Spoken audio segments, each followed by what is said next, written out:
네, 반갑습니다. 저는 수리논술 강사 박진아입니다. 우선 각 선생님들마다 자기 수업 소개도 하시겠지만 어머님들께서 아버님도 계시고 올해 입시에 대해서 조금 궁금하실 것 같아요. 그래서 저희가 대학을 나눠가지고 각 대학별로 좀 간단하게 설명해 드리도록 할게요. 자, 우선 제가 맡은 대학은 서성한 중시예요. 그러니까 서강대, 성균관대, 한양대, 중앙대, 시립대 이렇게 설명드릴게요. 자, 우선 시험 범위.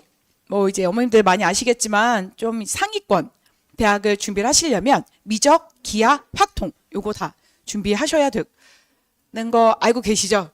네. 성균관대를 제외하고 나서는 연대부터 시작해서 홍대까지 다 미기, 화기 시험 범위고요. 성균관대만 특이하게 수학, 수원, 수투 요게 시험 범위예요. 그래서 성균관대는 학생들이 이제 준비 없이 그냥 쳐볼까라고 생각하는데 되게 어려워요. 제가 이제 성균관대 이제 수업 많이 하거든요. 근데 학생들이 별 준비 없이 그냥 내가 수학, 수원, 수투 했으니까라고 좀 안일하게 생각하고 오는데 그 정도로 생각해서 풀 수 있는 레벨은 아니에요. 그러니까 학생들이 뭐라고 얘기하냐면은 내가 미적은 못해도 수원, 수투는 잘한다 이렇게 얘기를 하거든요. 미적을 못하는 학생이 풀 수 있는 문제는 아니에요. 그러니까 수원, 수투가 어렵게 나오면 정말 조금 많이 어렵게 나오기 때문에 시험 범위는 기하 확통이 들어가진 않지만 성균관대는 또 따로 좀 준비를 하셔야 된다라고 보시고요. 수능 최저 같은 경우는 고대가 의학 계열을 제외하고 나서는 고대가 제일 높을 거예요. 이제 그 다음이 이제 서강대, 성균관대, 한양대, 중앙대 이렇게 되는데 간단하게 한 3합 5에서 3합 7 정도. 그러니까 서강대는 3합 7. 그 성균관대는 과마다 달라요. 과마다 달라서 좀 좋은 과다 싶으면 3합 5인 거고 좀 그냥 무난한 과다라고 생각하면 3합 6이라고 생각하시면 되시겠습니다. 근데 좀 특이한 점은 탐, 이평, 과원 이렇게 적혀 있잖아요. 이거는 이제 둘 중에 하나라는 뜻인 건데 이제 문이과의 경계가 사라지다 보니까 학생들이 사탐을 2개를 치는 경우가 있어요. 사탐 2개 치는 경우 같은 경우는 평균으로 반영하겠다라는 뜻인 거고 사탐 하나 과탐 하나 이렇게 친 경우 같은 경우는 과탐을 잘 쳤으면 이제 과탐 하나로 반영을 하겠다라는 뜻인 거고 사탐을 조금 더 잘 쳤다 예를 들어 사탐이 2등급이고 과탐이 4등급이다 그럼 평균을 내면 3등급인 거잖아요. 둘 중에 더 잘 본 걸로 쳐주겠다 그렇게 생각을 하시면 되세요. 그래서 성균관대는 탐구 2개 평균 또는 이제 과학 한 과목 중에서 더 높은 걸로 반영을 한다라고 보시면 되고 한양대는 3합 7. 이제 올해부터 이제 이거 최저 적용됐죠. 그리고 중앙대 같은 경우는 이제 3합 6인데 이것도 특이한 게 영어 1등급, 2등급 즉 영어 2등급을 1등급으로 쳐주는 거예요. 그래서 최저 계산할 때 이렇게 하시면 되세요. 저는 이제 제가 항상 이걸 많이 말씀드리니까 다들 알고 있을 거라고 생각을 했거든요. 근데 매년 모르고 있는 사람들이 꼭 나와요. 그러니까 학생 중에서 이번에 중앙대 파이널을 하는데 금요일에 갑자기 온 애가 있는 거예요. 그래서 너 왜 월화수목 뭐 하다가 금요일에 왔니? 그랬더니 2등급을 1등급 쳐주는지 몰랐대요. 자기는 자기가 최저를 못 맞춘 줄 알고 집에 있다가 그걸 이제 목요일에 알게 된 거죠. 그래서 금요일에 와서 이제 하루 듣고 이제 시험을 치러 가는 그런 에피소드가 있는데 2등급은 1등급으로 해서 이제 3합 6이다라고 보시면 되고요. 중앙대 이따 뒤에 말씀드리겠지만 중앙대는 전형이 2개예요. 그래서 일반형과 창의형 2개인데 창의형은 최저가 없고요. 시립대 최저 없습니다. 그래서 전체적으로 3합 좀 높은 데가 5 성균관대 그리고 나머지는 대충 6, 7 정도 된다라고 생각하시면 되세요. 우선 성균관대 여기서 되게 특이한 게 좀 성균관대가 특이한데 성균관대 시험 2가지인 거 아시죠? 언어형이랑 수리형. 그러니까 언어형은 그냥 쉽게 얘기해서 인문 논술이라고 생각하시면 되세요. 인문 논술이라고 생각하시면 되고 수리형은 수리 논술이라고 생각하시면 되세요. 근데 언어형이랑 수리형이랑 그럼 이제 인문은 이제 인문에 가는 거고 수리는 수리를 가는 거다라고 생각하시겠지만 그게 아니라 인문 논술을 치고 이과를 갈 수가 있어요. 그리고 수리 논술을 치고 문과를 갈 수가 있어요. 그래서 여기가 이제 각 과별로 이제 언어형으로 이제 뽑는 인원, 그리고 수리형으로 뽑는 인원, 그리고 언어형으로 뽑는 인원, 수리형으로 뽑는 인원. 모든 과를 다 뽑진 않아요. 그래서 여기 반도체 시스템 공학부터 의예과까지 여기는 이제 언어형으로 뽑진 않겠다, 수리형으로 뽑겠다라고 생각하시면 되고 다른 과들은 언어형으로도 지원 가능하고 수리형으로도 지원 가능하고 2개 다 중복 지원 가능해요. 근데 2개 다 중복 지원 가능한 게 사실 그런 애들은 거의 잘 없어요. 잘 없어요. 이게 뭐 있긴 있겠지만 두 개를 다 준비한다는 게 상당히 좀 부담스럽거든요. 수학도 해야 되고 인문 논술도 해야 되고 그래서 부담스럽긴 한데 어쨌든 이론적으로는 다 중복 지원은 가능하다라고 알아두시면 되겠습니다. 제가 빨간색으로 표시한 데가 이과예요. 이과인데 이제 언어용으로 갈 수 있는 학과들 이렇게 보시면 되고요. 성균관대 수능 최저는 아까 말씀드렸듯이 과마다 조금 달라요. 좀 좋은 과는 좀 인기 있는데 3합 5인 거고 보통 과는 3합 6. 근데 보통 이제 과들이 많다 보면은 인기 학과도 있고 비인기 학과도 이렇게 있는데 성균관대는 비인기 학과는 건설 환경 빼고는 없어요. 그러니까 전체적으로 다 이제 중간부터 시작해서 좀 좋은 과들, 중간까지 좋은 과 이렇게 이루어져 있다라고 보시면 되고요. 그리고 자연계를 언어용으로 지원 시 수학 필수 반영이라는 거는 그러니까 수학을 진짜 못하는데 뭐 이렇게 인문논술이 잘 써서 이게 그런 애들까지 좀 받기엔 좀 뭐하다라고 생각을 해서 내가 만약에 성균관대 수리 논술을 쳤어. 근데 수리 논술이 아니다. 이제 언어용어를 쳤어요. 인문 논술을 쳤어요. 그러면은 최저에는 수학이 들어가야 돼요. 근데 내가 수리 논술을 쳤으면은 최저에 수학이 들어갈 필요는 없어요. 애초에 수학으로 합격했다라는 것 자체가 수학 실력이 인정받았다라는 뜻이기 때문에 그런 거는 이제 괜찮은데 언어형으로 쳤을 경우는 수학 필수 반영입니다. 그거 알아두시고요. 그리고 성균관대 2호 입시 결과는 여기서 이제 핑크색으로 표시된 게 3합 5인과고 하늘색으로 표시된 게 3합 6이에요. 그럼 3합 5인과가 더 좋은 과라고 말씀드렸잖아요. 근데 같은 시험에서 그렇게 뭐 유의미하게 막 좋은 과가 더 합격자 평균이 높고 뭐 좀 비인기 학과가 합격 평균이 낮고 그렇지 않아요. 여기 1교시 시험이고 그리고 비교 분석은 이제 같은 시험끼리 해야겠죠. 그래서 1교시 같은 시험 친 학생들의 평균이 이렇고 2교시도 같은 시험을 친 학생들의 평균이 이래요. 일반적으로 여기가 조금 더 인기과인데 뭐 합격자 평균을 보면 좀 많이 섞여 있잖아요. 여기서 우리가 알 수 있는 거는 어느 정도 학생들이 이제 수준이 되면은 그 당락이 최저로 3합 5를 맞췄다고 해서 3합 6인 애들보다 수학을 훨씬 더 잘하거나 그러진 않아요. 그래서 내가 최저를 확실하게 3합 5를 맞출 수 있다라고 하면은 좋은 과를 쓰시는 게 당연히 좋죠. 조금이라도 좋은 과를 가는 게 좋으니까. 근데 내가 뭐 올해처럼 막 갑자기 뭐 이렇게 어떤 그 최저 이슈 올해 이제 영어 때문에 조금 못 맞춘 학생들이 이렇게 좀 나오긴 했는데 그런 이슈가 좀 너무 간당간당하다라고 하면은 조금 안정적으로 쓰시는 게 좋아요. 지금 학생들이 올해 최저 때문에 좀 많이 못 맞춘 애들이 좀 많이 나오긴 했거든요. 그래서 최저는 확실하게 맞출 수 있으면 쓰시고 그게 아니다 라고 하면 좀 안정적으로 쓰시는 게 좋습니다. 그래서 요거는 이제 3교시인데 3교시 이제 의대랑 자유전공 계열이랑 글로벌 융합학부 같은 시험 치죠. 뭐 이제 의대라고 해서 시험을 따로 치는 학교들이 있어요. 뭐 경희대라든지 카톨릭대라든지 뭐 그런 데는 시험을 따로 치지만 뭐 연대라든지 성대라든지 중앙대라든지 이런 데는 일반 계열과 의학 계열에 뭐 문제 차이는 없거든요. 다만 그냥 합격자 평균의 차이가 있구나라고 생각하시면 되겠습니다. 자, 그래서 성균관대는 이렇게 하고 중앙대 같은 경우는 요게 올해 생겼어요. 창의형이라는 게 올해 생겼고 이게 되게 중요한 건데 창의형은 뭐 모든 과를 뽑진 않아요. 여기 보시면 아시겠지만 여기 화학공학과 빨간색으로 표시된 거 여기서부터 여기까지 이렇게 뽑고 있는데 나름 이제 뭐 많은 인원은 아니지만 뭐 의대 4명, 약대 8명, 그리고 소프트웨어 8명, 그리고 뭐 화공, 기계, 전자전기, 융합공학부 전체적으로 좀 좋은 과에서 이제 창의형 뽑고 있거든요. 창의형이 뭐냐면은 창의형은 고3만 지원 가능한 전형이에요. 그러니까 재수생 안 돼요. 검정고시 출신도 안 돼요. 그리고 외국 고등학교 졸업 예정자도 안 돼요. 그러니까 무슨 얘기냐면 우리 애가 지금 고3 나이다. 근데 이제 학교를 안 다니고 이제 따로 공부하고 있다. 그런 게 안 되는 거고 그냥 우리나라 그 정규 교육과정 성실하게 밟은 친구들 그 학생들한테 기회를 준다라고 생각하시면 됩니다. 근데 고2 중에서도 가끔 이제 조기 졸업한 애들 있잖아요. 그런 애들은 괜찮다. 생각하시면 되고 수능 최저가 없어요. 아까 중앙대는 3합 6이었거든요. 뭐 영어 2를 쳐주긴 하지만 근데 요 창의형은 수능 최저가 없고 그리고 또 좋은 게 일반형과 중복 지원이 가능해요.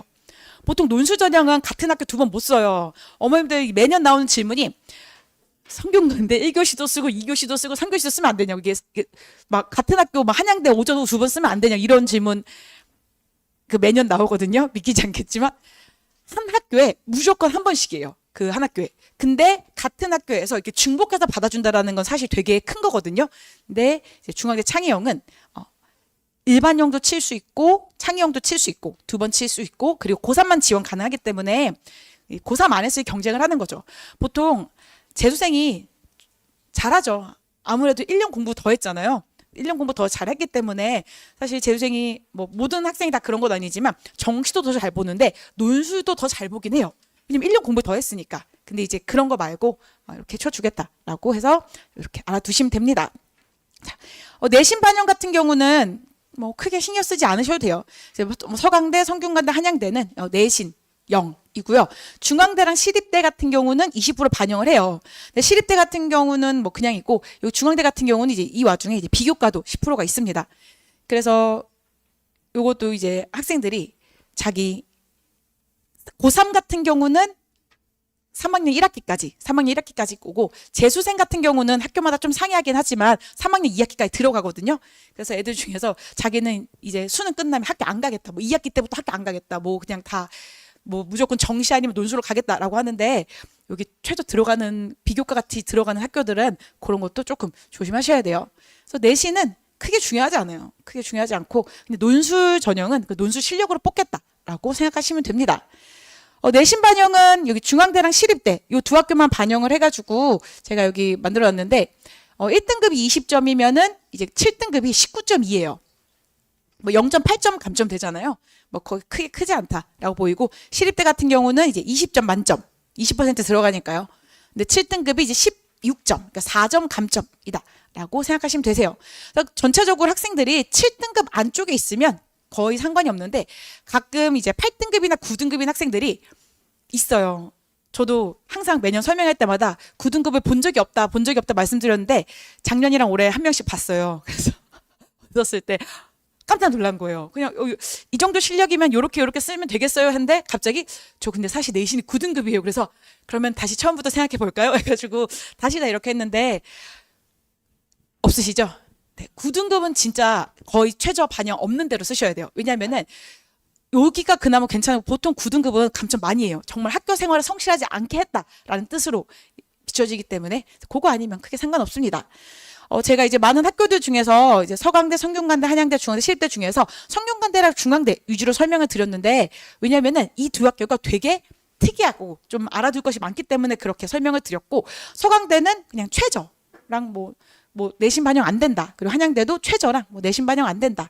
뭐 그 정도로 알아두시면 돼요. 나머지 학교들은 뭐 특별한 점이 없으니까 넘어가도록 할게요. 자, 우선 제가 제 반 소개를 드릴 텐데, 안 가지고 들어왔네요. 제 그 브로셔에 보면은 제가 이제 올라운드 베테랑이라고 저를 소개하고 있어요. 그 이유가 제가 거의 모든 반을 다 하고 있어요.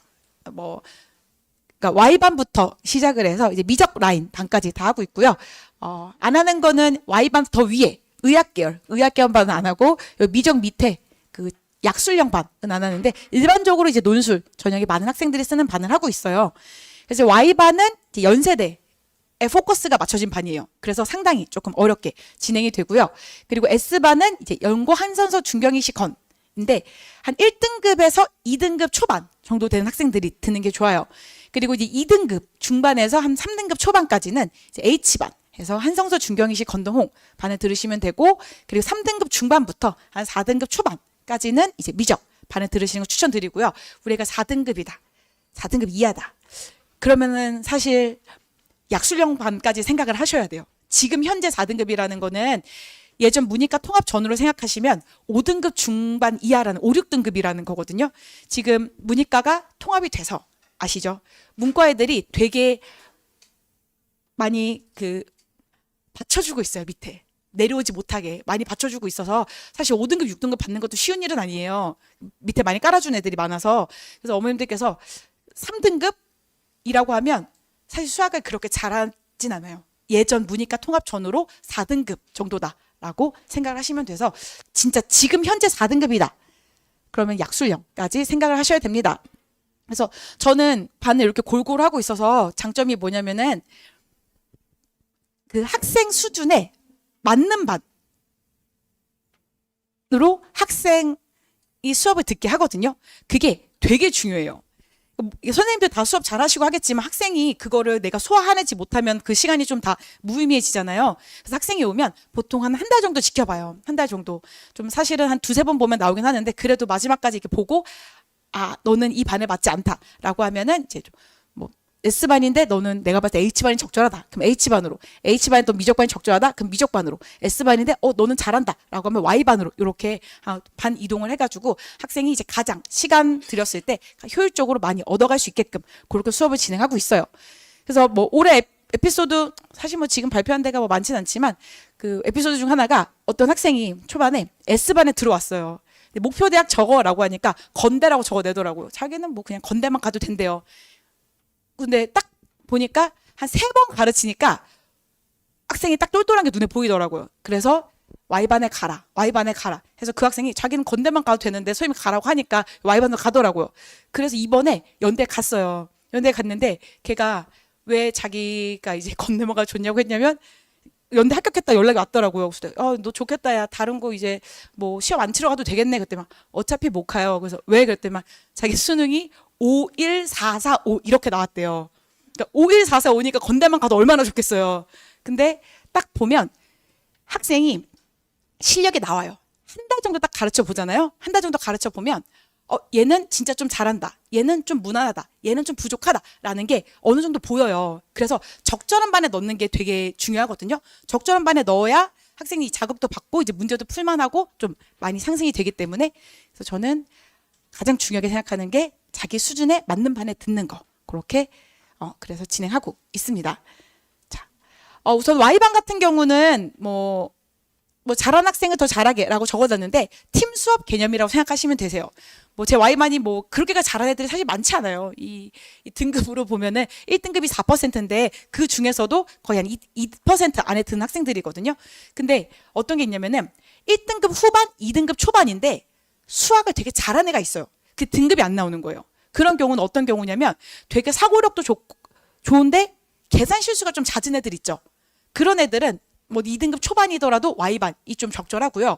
그리고 1등급은 안정적으로 나와요. 안정적으로 나오는데 좀 학원을 많이 다니고 적당히 성실하게 딱 1등급이 나올 만큼만 공부한 애들이 있어요. 그러니까 되게 전략적으로 나는 정시로 갈 거니까 그냥 딱 그 1등급 선에 맞춰가지고 그러니까 그런 애들은 Y반에 오면 힘들어요. 딱 그 Y반 논제 자체나 이런 게 좀 되게 깊이 있고 평소에 자주 다뤘던 그 수학과 약간 그 결이 다른 그 연대 문제 위주로 다루기 때문에 그렇거든요. 그래서 저 이번에 그 학생 말고 다른 학생은 자기 너무 Y반에 있었더니 고대나 한양대 치러 갔는데 문제가 좀 너무 좀 평이했다고 그렇게 얘기를 하더라고요. 그러니까 그 정도 수준의 반이에요. Y반은.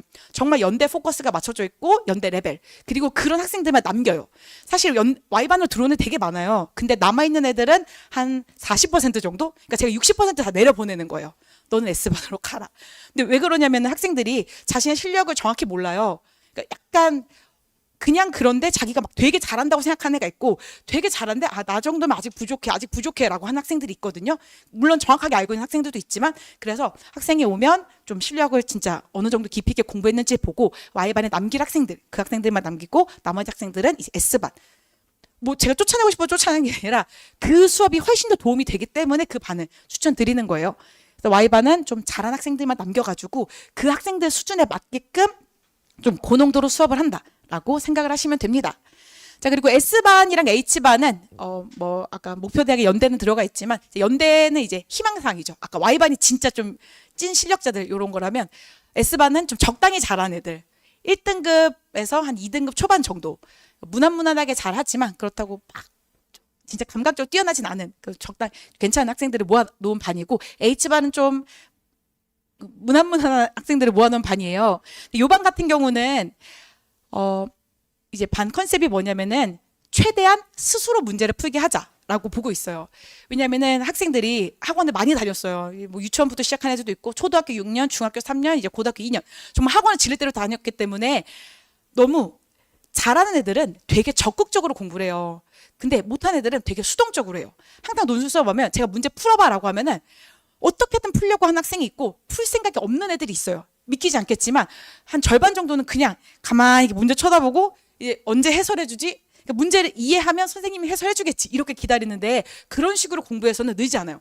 내가 이 문제가 되든 안 되든 어떻게든 이렇게 저렇게 접근을 해보고 그때 해설을 들어야 저런 거였는데 내가 이렇게 해서 생각을 못했구나 라고 깨달아야지 그게 1년 뒤에 뭔가 조금씩 쌓여가지고 뭔가 아웃풋이 나오거든요. 근데 수동적으로 계속 듣는 애들은 일단 그 반이 수준에 안 맞아서 수동적으로 들을 수도 있고 저는 스스로 푸는 걸 되게 중요하게 여기기 때문에 되게 시간을 좀 많이 줘요. 풀어봐라고 하고 돌면서 계속 봐요. 못 풀면은 힌트 줘요. 이 문제는 이런 뜻이잖아 라고 이렇게 돌아가면서 개별적으로 힌트를 줘서 조금이라도 학생들이 최대한 스스로 풀 수 있게끔 그렇게 유도를 하거든요. 사실 논술 문제라는 게 그냥 고등학교 교과서 그거를 베이스로 탄탄하게 해가지고 거기서 응용 문제가 나와요. 그러니까 핵심적인 내용은 정해져 있어요. 교수님들이 너네 잘 풀면 어떡하지? 틀려봐라 라고 해서 꼬아서 내지 않아요. 매년 보면은 물론 최상위권 뭐 연대나 이제 의학계는 좀 다르지만 일반적인 대학들은 딱 중요한 내용이 정해져 있기 때문에 그 중요한 내용 그냥 그대로 내요. 그대로 내도 돼요. 왜냐면 애들이 매년 틀리기 때문에 그걸 굳이 억지로 꼬아 놓을 필요가 없거든요. 그래서 핵심적인 내용을 정확하게 알고 있으면, 정확하게 알고 그게 숙지가 되어 있으면 풀 수 있게끔 이렇게 문제가 되어 있는데 학생들이 그게 좀 잘 안 되어 있어요.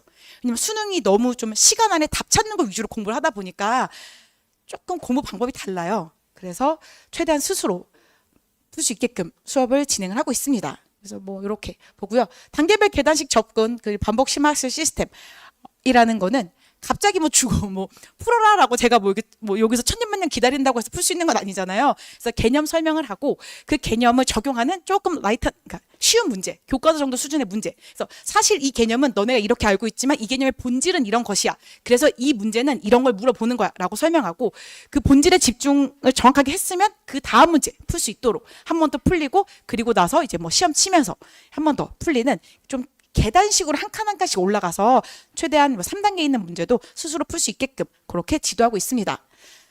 그리고 이제 미적반. 뭐 미적반에 아버님들, 어머님들 다 이제 뭐 마지막 순간까지 관심이 없으시면 좋겠지만 결국에는 어쩔 수 없이 다들 미적반도 다 이제 많은 분들이 눈을 돌리게 되세요.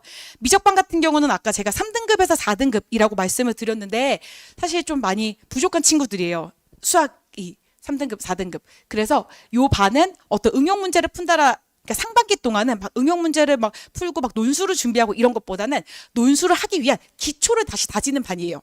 그래서 개념을 다시 잡아야 돼요. 제가 학생들 가르쳐 보잖아요. 그러면 이 딱 그 미적반 학생들의 특징이 뭔가 학원에서 이렇게 생긴 건 이렇게 풀었는데 수학 문제 자체를 되게 이미지로 많이 인식하고 있거든요. 선생님이 이렇게 하던데라는 선생님이 푸는 그 행동을 보고 행동이 아니지. 그 풀이를 보고 뭐 대충 이렇게 풀면 답이 나오나? 라고 수학을 인지를 한 거예요. 그러니까 정확하게 개념이랑 이런 걸 잘 몰라요. 그래서 그거를 다시 잡고 이 개념의 본질은 이런 거고 그래서 이런 식으로 문제를 내는 거야. 이런 식으로 문제가 냈을 때 본질이 이거니까 우리가 이런 식으로 식을 조작을 해서 뭐 어떻게 풀라라고 하는 거야. 개념 잡고 이제 개념을 바로 잡았으면 이제 숙지해야겠죠. 그래서 개념 다지고 그리고 조금씩 이제 어려운 문제, 응용 문제 적용시키고 그리고 반복 숙지 좀 기본에 충실한 반이에요. 그래서 제가 거기 커리큘럼 실어놨는데 제 경험에 의하면 이제 항상 커리큘럼은 거기 이제 그 미적반이 적분까지 되어 있을 거예요. 적분. 근데 제 경험에 의하면 제 그 항상 욕심은 그런데 미적반 애들은 1학기가 끝나는 순간까지 적분이 안 되어 있어요.